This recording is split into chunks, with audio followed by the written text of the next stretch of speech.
Well, I guess I'm just going to start recording and see what sticks. Let's see, how do I... What's up, guys? How you doing? Welcome to the channel. We're going to do things a little bit differently. If you want to see the motor in that truck, but in this one, subscribe to the channel.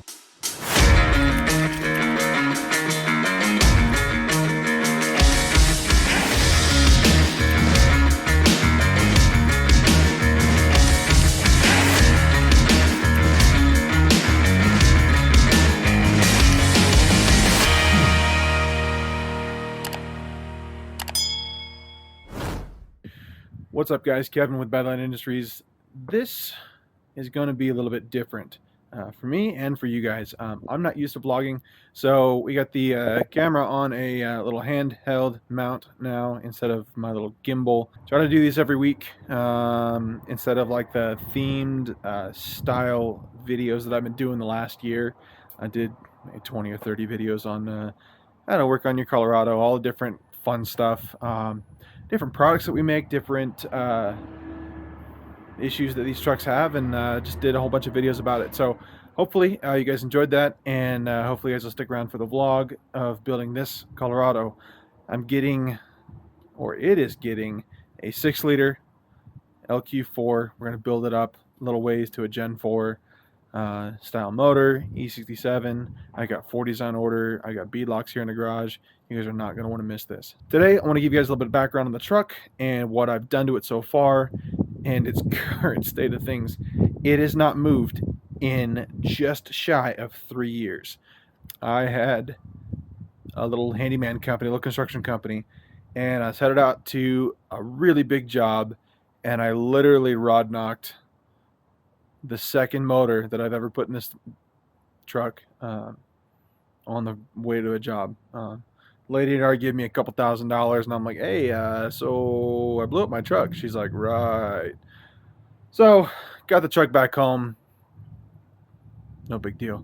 I don't have any headers on it, so I can't even run it right now, but it does run. Last I checked, probably about a year ago, I turned it over just for giggles. 3-year-old gas in the gas tank and whatnot. But what we're going to do is we're going to tear the motor out of this thing, fully tear it down, show you guys how to do it. If I can find a crank, maybe I'll rebuild it and maybe try to resell it. It's got some cool stuff I've done to it. So I will flip the camera around and I'll show you guys what I've done to the truck and the motor so far.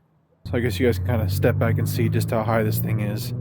That fender right there is about 8 or 10 inches higher than stock right now. It's pretty massive. And I'm on little 29-inch rollers. That's actually backwards because it won't even clear the axle. Through this process, I'll be putting up the old build videos that I had on my old channel. I'm kind of cleaning them up and doing them a little better. But in between all this, I'll kind of add the old videos in. Maybe if I miss a week vlogging or something like that, I might throw that up. But almost caught up, so not too bad. But basically, this is a Dana 44 out of a mid-70s F-150, F-250.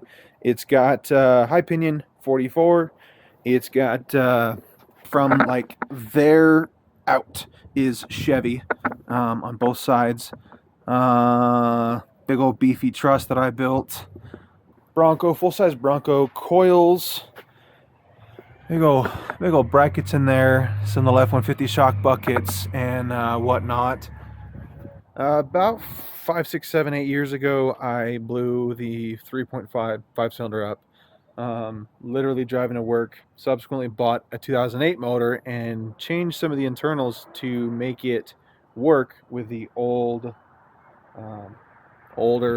internal and pieces and the older stuff inside of it. So when we tear this down, I'll talk all about that, how to take a 08 and 212 motor and put it into your 04 to 06 and some 07s. Colorados and H3s. A lot of guys are having issues finding motors anymore, so hopefully we can rebuild this and show you guys how to do that if I have enough time. But the goal specifically is to get this motor, the 6-liter, into here, but I gotta make some room, so let's keep going. But I did put some really cool switches up here. I like that, but I think I'm gonna put them down here where they're nice and accessible. We'll have dual shifters here. I got some dual cases to be built.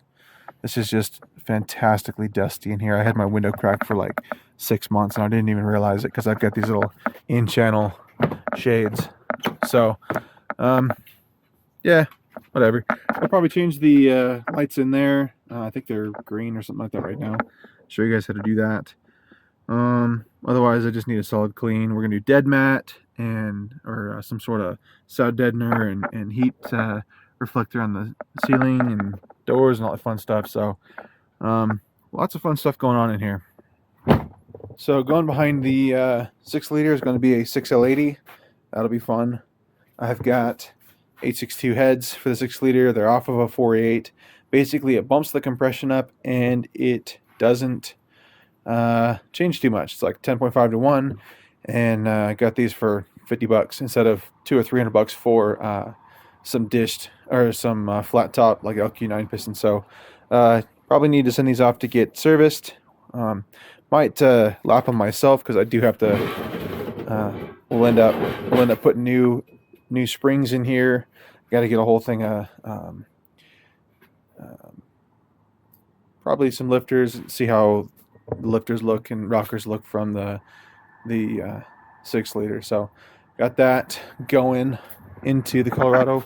Hella messy, but basically I've got dual 241s going in here. This is a big old doubler kit, 32 spline input. Got it all welded up. That'll be a video later on. So I'll have basically about 145 to 1 crawl ratio when I'm done, and close to 500 horsepower is my little Jags, or I forget where I bought them, but those should be kind of cool for shifting that thing up. All right, so the 6 liter. So I bought this truck for about $1,000. Needed a fuel pump and did a couple other things while I had everything apart. New power steering pump, hydro boost, stuff like that. I think I'm going to put the hydro boost in the Colorado. I think I'm going to need it, and really would like to stop 40s. So it's brand new. Literally just bought it not too long ago. So it's probably got maybe 1,000 miles on it. So got the truck running, ran it for a little while. Bought my wife a Jeep Cherokee, one of the newer ones, and little KLs, and might do some products for that. So hopefully you guys that are watching this, if you have Jeep KLs that some people are modifying, be more than happy to entertain making some parts for them. This has got just shy or just over 250,000 miles, but doesn't really smell like it leaks oil out the back. There's some issues here and there with it, but it's an LQ4. It's iron block. Pretty much it's broken in. So we'll yank this guy out and clean everything up. We'll tear it down as far as I possibly can. Do all brand new bearings, all gaskets, everything that I possibly can. Obviously the 706, are they 706? I think the 317 heads are going to come out for the 862s, so that'll be nice. Put a cam in it, probably a real torquey cam. With the 6L80, I'm really not going to need horsepower, really. I need to get the vehicle moving. So with 40s and 6L80, probably a 500 horse motor at the crank when we're done with this thing. Should be pretty reasonable expectation. So a cam and some boosted compression, this thing will absolutely scream. Tearing this thing out, buddy of mine down the street's going to be helping me with that. I'm going to give him the transfer case and the transmission and other things. We're going to try to strip probably the exhaust out of it and try to cut that up and whatnot. Trying to do as budget as I can, trying to save where I can and spend where I have to. So otherwise, I'm going to cut this video off right here. Hopefully, if you guys want to see this build, you'll have already subscribed by now, like the video. Let me know if you guys like this vlog style. Let me know if I'm doing it right. I mean, I'm not like whipping the camera out and you can't quite, see my arm sticking out or whatever. But yeah, you know, this is what we're doing. This is what I'm doing. So if you guys like this kind of thing, like the video, let me know, comment below, subscribe to the channel, and I will see you guys on the next one.